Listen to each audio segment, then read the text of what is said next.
हाँ जी, चेन्नई को थोड़ा-सा महसूस हुआ है जो एक्चुअली पंजाब को महसूस हुआ। तो वो जिनके नाम में भी किंग्स था, 2 दिन में उनको बता दिया गया कि नाम में किंग्स होने का अर्थ ये नहीं है कि आप मुकाबले जीत जाएँगे, जो घायल होता है वो ज़्यादा घातक होता है भैया। तो जो काम मुंबई इंडियंस ने किया, वही काम लखनऊ सुपर जायंट्स ने किया। आकाश सिंह की बात करेंगे, वो जेब से क्या पर्चियाँ निकल रही हैं, उसकी बात करेंगे।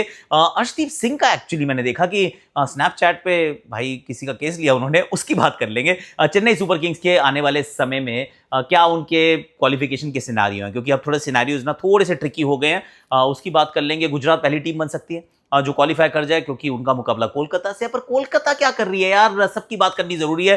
तो फिर हो जाते हैं शुरू। और अगर आप ये सोच रहे हैं मैं क्या कर रहा हूं, unfiltered unedited version of Akashvani is once again here. यानी कि इसमें कोई ग्राफिक नहीं होंगे, इसमें कोई पिक्चर्स नहीं होंगे, इसमें जस्ट यू एंड आई, हम दोनों आपस में बात करने वाले हैं। क्योंकि कल तो गलती से हुआ था, अब मैं डेलिबरेटली ये कर रहा हूं। और बताइएगा जरूर और क्यों कर रहा हूं, आई टेल यू। क्योंकि मैंने आपके कमेंट्स पढ़े, तो बहुत सारे कमेंट्स हैं जिसमें बहुत सारा प्यार था कि सर ये हमें अच्छा लग रहा है, ऐसे करो आप। क्योंकि वो ग्राफिक होते हैं, पिक्चर्स होती है, थोड़ा डिस्ट्रैक्शन होता है। ओके यार, it's just you and I, आपस में करते हैं गुफ्तगू। इससे बेहतर बात क्या हो सकती है। तो let's go one by one.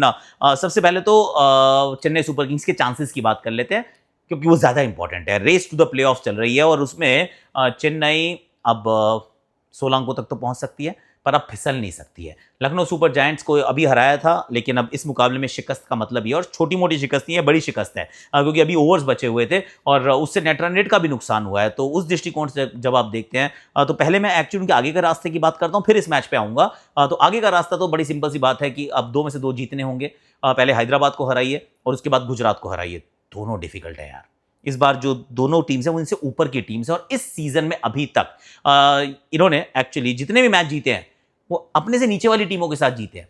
Did you know that, this your did you know that वाला समय था, जिसमें आप केकेआर को अगर आपने हरा दिया, आपने एलएसजी को हरा दिया, आपने एमआई को 2 बार हरा दिया, आपने डीसी को हरा दिया, they are all below you. अब जो है वो ऊपर वाली टीमों के साथ मुकाबला है, जो अभी तक आप नहीं जीत पाए हैं, चाहे वो जीटी रही हो या फिर हैदराबाद रही हो या फिर बेंगलुरु रही हो, उनको आपने नहीं हराया है। तो उनके सामने अब मुकाबले आपके पड़ने वाले हैं, यानी कि काम हो गया है टफ। अब दूसरी बात यह कि 16 अंक जी, मैं तो 3 दिन से वो एक वो कहते हैं ना कि एक टूटे हुए रिकॉर्ड की तरह लगा हुआ कि भाई देखो 18 तारीख को जो मंडे को मुकाबला होगा, चेन्नई वर्सेस हैदराबाद होगा, मैं भी जाऊंगा यार। मैं एक्चुअली जा रहा हूँ चेन्नई इस बार। उस मुकाबले को मैं मान के चल रहा हूँ कि ये नॉकआउट मुकाबला है। अगर हैदराबाद जीत जाती है तो फिर हैदराबाद 16 अंकों के साथ ऑलमोस्ट क्वालिफिकेशन के करीब आ जाएगी, और फिर उनका आखिरी मुकाबला आरसीबी से होगा। पर अगर आप चेन्नई की दृष्टिकोण से सोचो, इस मुकाबले को नहीं जीतते हैं तो 14 अंकों तक पहुंच पाएंगे, दैट वोंट बी इनफ। अगर ये वो मुकाबला जीत जाते हैं और आखिरी भी जीत जाते हैं, 16 अंकों तक पहुंच भी जाते हैं, तो भी क्वालिफिकेशन हो सकता है नेट रन रेट पे आ जाए। And I will tell you why, क्योंकि सब लोग भूल गए हैं कि भैया एक राजस्थान रॉयल्स नाम की टीम भी है, और पंजाब किंग्स भी 17 तक पहुंच सकती है। See all those things can still happen, not that कि मंडे तक तो पता चल जाएगा कि पंजाब कहां पहुंचने वाली है, क्योंकि दोपहर का मैच उनका आरसीबी से। पर राजस्थान रॉयल्स तो एक्चुअली उनका भी पता चल जाएगा ना, तब तक तो उनका भी तो शाम को दिल्ली से मैच है। पर एनी हाउ, तो at this point in time Rajasthan 18 तक पहुंच सकती है, पंजाब 17 तक पहुंच सकती है, सनराइज हैदराबाद एक मैच हारने के बावजूद वो 16 तक पहुंच सकती है, और चेन्नई को सारे मैच जीतने होंगे, बचे हुए दोनों मुकाबले जीतने होंगे to reach 16, and 16 might still not be enough. I am saying that again, क्योंकि शायद नहीं होगा यार। I mean that is the reality of life, और वैसे ही मुश्किल हो गया, क्योंकि अगर जेमी ओवरटन नहीं है तो फिर समस्याएं बहुत बढ़ जाती हैं। हालांकि इस सीजन में कार्तिक शर्मा मिला इनको यार। एक तो चेन्नई से मेरी एक थोड़ी सहानुभूति भी है पर्सनली कि इतनी इंजरीज किसको होती हैं। तो चलो आप और मैं मिलकर थोड़ा सा काउंट करते हैं कितनों को इंजरी हुई। टूर्नामेंट से पहले नेथन एलिस इंजर्ड हो गए, उसके बाद 3 मैचों में डेवॉल्ट ब्रेविस उपलब्ध नहीं थे, उसके बाद खलील अहमद हाफ सीजन में इंजर्ड हो गए, उसके बाद स्पेंसर जॉनसन आए पर वो 1 महीने तक इंजर्ड थे, उसके बाद रामकृष्ण घोष हैं वो इंजर्ड हो जाते हैं, खलील अहमद है वो बाहर चले जाते हैं, वो इंजर्ड हो जाते हैं, उसके अलावा जेमी ओवरटन इंजर्ड हो जाते हैं, उनका टूर्नामेंट समाप्त हो जाता है। जितने लोग खेल रहे हैं ना उतने लोग इंजर्ड हुए हैं इस टीम के, एंड दैट इज सैड। अगर इतने सारे इंजर्ड होंगे तो फिर कैसे ही आप चीज़ों को इकट्ठा कर सकते हैं और सही चल सकते हैं। तो ये एक समस्या इस टीम के साथ रही है। पर the other thing I was thinking कि कार्तिक शर्मा के रूप में एक अच्छा खिलाड़ी मिला यार। He is been very very good. शुरुआत अच्छी नहीं थी, पर जो पिछली 3 पारियां देखो, 2 पारियों में रन चेज में ही शोड मैच्योरिटी। कहते हैं मुझे ना धोनी पसंद है यार। उनको धोनी पसंद है और नॉट आउट जाना पसंद है कि मैं नॉट आउट जाना चाहता हूँ। बिल्कुल उसी अंदाज में खेलने की कोशिश की, 2 मुकाबले में तो बहुत ही अच्छा खेले।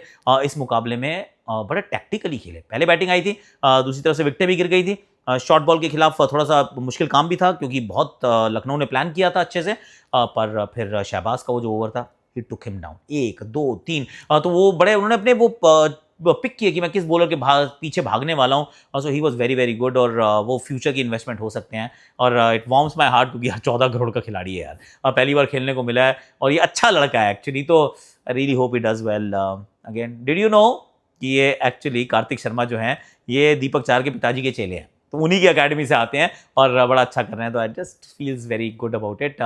शिवम दुबे ने एंड में जाके बड़ी अच्छी बैटिंग की, उन्होंने भी ठीक ठाक छक्के लगाए, 16 में 32, शक्तिमान दुबे, अच्छा काम उन्होंने किया। तो 187 जब बने, I thought it's a good total यार। मुझे ये लगा कि अच्छा टोटल है क्योंकि इस पिच पर उतने रन बनते नहीं हैं। जो एवरेज टोटल था वो 156 था फर्स्ट इनिंग्स का, विनिंग टोटल भी 173 था, ये तो 187 बन गया यार। So that should be enough. पर कई बार ना एक तूफान आता है और उस तूफान के सामने आप झुकने के लिए मजबूर हो जाते हैं, and that was Mitchell Marsh in my opinion. जिस तरीके से उन्होंने बैटिंग की है, ऑफ कोर्स छक्के पे छक्के यार, कितने छक्के मारे भाई। अंशुल कंबोज को तो 8 छक्के लगे टोटल, बाद में निकोलस पूरन ने मारे, शुरुआत में एक ही ओवर में 4 छक्के।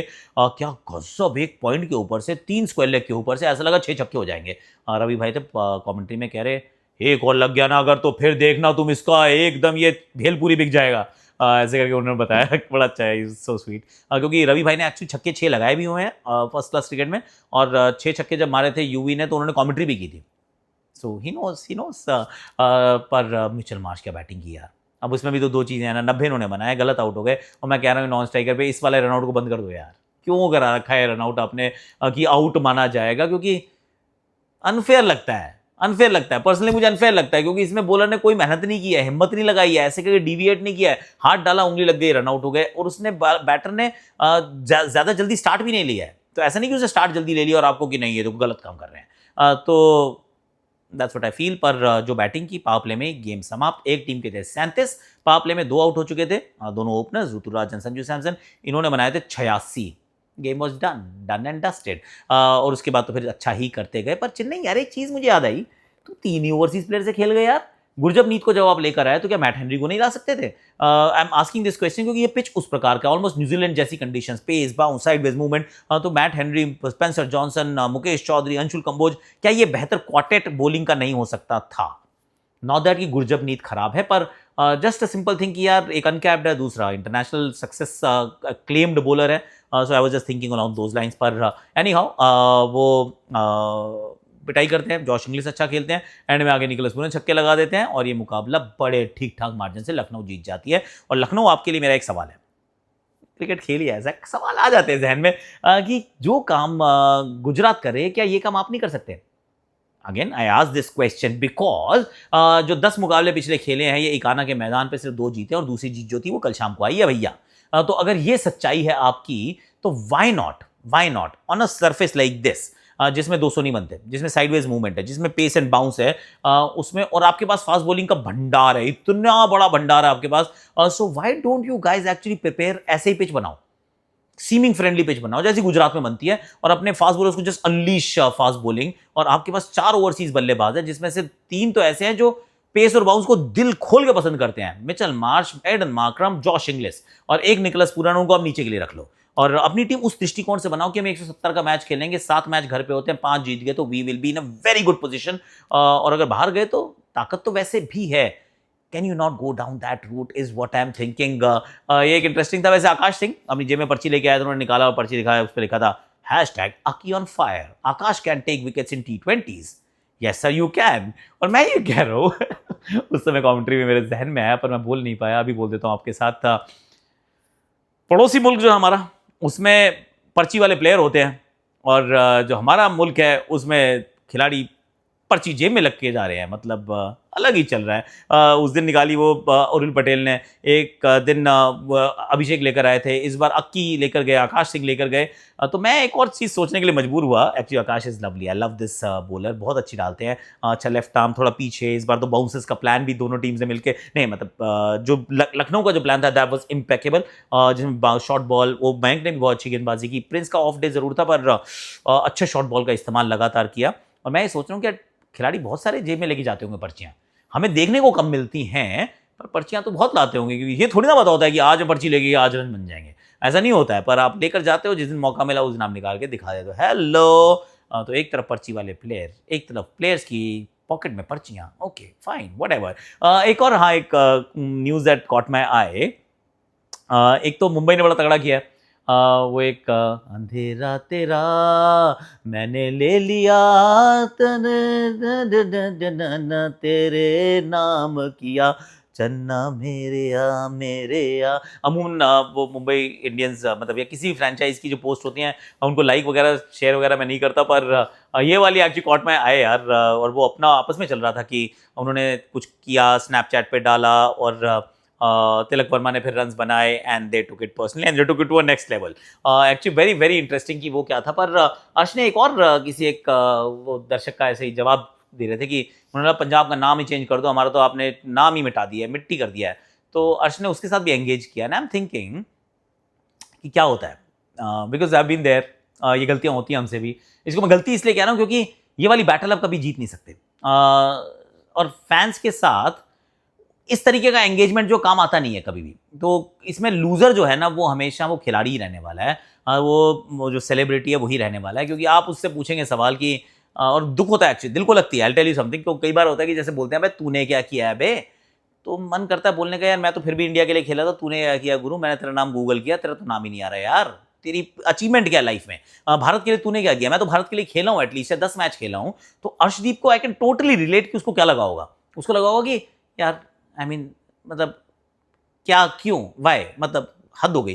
पर अगेन मेरा सिर्फ छोटा सजेशन ये है, किसी ने मांगा नहीं है फिर भी दे रहा हूँ, कि यार बाद में ना दुखी होता है, बाद में ना गलती का एहसास होता है कि एंगेज करना ही नहीं चाहिए था, छोड़ दे, leave the ball, leave the ball, leave the ball. क्योंकि रॉ इमोशंस है लोगों के, अब उनको आप कई बार सही भी होते हैं, कई बार गलत भी होते हैं, पर आपके अपने इमोशंस जो हैं, just being a celebrity you are not allowed to express it, sorry, please keep it to yourself, उसके आगे नहीं जाने का आपको। तो that's my little advice actually, now that किसी ने मांगी है, पर ओके। अब जरा शाम के मैच की तरफ चलते हैं, जहाँ पे Gujarat can be the first team to be qualified. मतलब नाम के आगे क्यों लिखा जाएगा, 18 अंकों पे पहुंच गए तो that's good enough to qualify. तो दैट आई फील आज शाम को हो सकता है। अब उसमें क्योंकि ये घर के दूर हैं तो थोड़ा सा काम कठिन होगा, घर पे होते हैं तो खैर इनको रोकना ऑलमोस्ट नामुमकिन हो चुका है। जिस तरीके की ये सतह पर खेलते हैं और जिस तरीके का क्रिकेट ये खेल रहे हैं, थोड़ा सा चैलेंज हो सकता है अगर वरुण अवेलेबल हो, पर वरुण शायद अवेलेबल नहीं है। तो वरुण नहीं है तो मैं सोचता हूँ कि क्या सामने वाली टीम पथिराना को खिला सकती है, क्योंकि यार 18 करोड़ में अगर आपने कोई लैम्बोर्गिनी खरीदी या फरारी खरीदी या और कोई गाड़ी जो रोल्स रॉयस खरीदी, जो सी भी आती होगी इतनी महंगी, गराज में रखने के लिए थोड़ी ना खरीदते हो। आपने गराज में रख के खड़ी के रखी, आपने एक ओवर नहीं कराया, एक मैच नहीं खिलाया, तो क्यों भाई। वरुण की जगह you need a pacer, you need somebody who can pick up wickets, तो फिर गो फॉर हिम।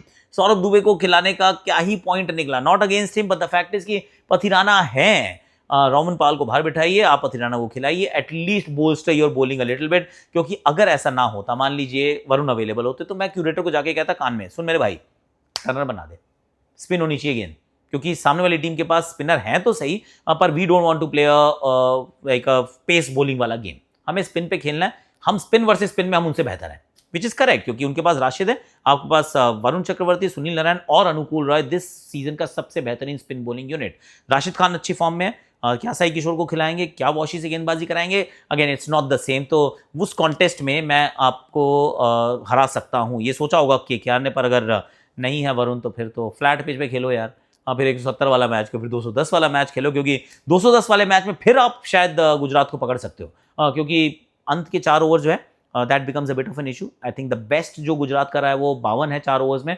पर आई mean that is if it is a 210 220 वाला गेम, अगर ये मैच 160-70 वाला हुआ तो क्या ही फर्क पड़ने वाला है। So that is the whole story भाई, long and short of the story is this. आज के लिए, अभी के लिए मेरे पास एक्चुअली में इतना ही है, that's all I have right now. तो फिर like share subscribe comment notification घंटी जरूर बजाइएगा, और ये बताना ही भूल गया, अरे बाबा मेरा जो शॉर्ट्स वाला चैनल है हैशटैग आकाशवाणी मेरी, उस पर आ जाइएगा, उसको फॉलो कर लीजिएगा प्लीज़। उसका भी लिंक मैं डिस्क्रिप्शन में डाल दूंगा, पिन कमेंट में डलवा दूंगा, जहाँ देखी थी पीकेआर वहीं देखनी आईपीएल यानी कि जियो हॉटस्टार पे। क्रैक्स पे मेरी शार्प ओपिनियंस आपको मिल जाती हैं, इस टी शर्ट के पीछे मेरा नाम लिखा आपको वही पता है। तो फिर thank you so much for watching, I love you all, और please take care of yourself, and Akashvani mini पे भी आ जाइएगा, यहाँ पे भी लाइक शेयर सब्सक्राइब कमेंट कर दीजिएगा, and that makes me happy, क्योंकि आज जब सुबह वीडियो नहीं डल पाया था 7 बजे कल सुबह, तो इतने लोगों के मैसेज आए जब 12 बजे इवेंचुअली गया कि दिल खुश हो गया यार। ऐसा लगा कि अच्छा कुछ कर रहे हैं, कि किसी के जीवन के साथ तो जुड़े हैं, क्योंकि so many people were waiting and that is absolute love. हालांकि बहुत लोगों ने ये भी कहा कि सर फीड में फिर नहीं आ रहा, फीड में नहीं आता, फीड में नहीं आता, अब सर नहीं आता, क्या करूं। मैं फीड में नहीं आता, मैं आपके दिल में आता हूं। लव यू यार। अच्छा बंद कर देते हैं भैया।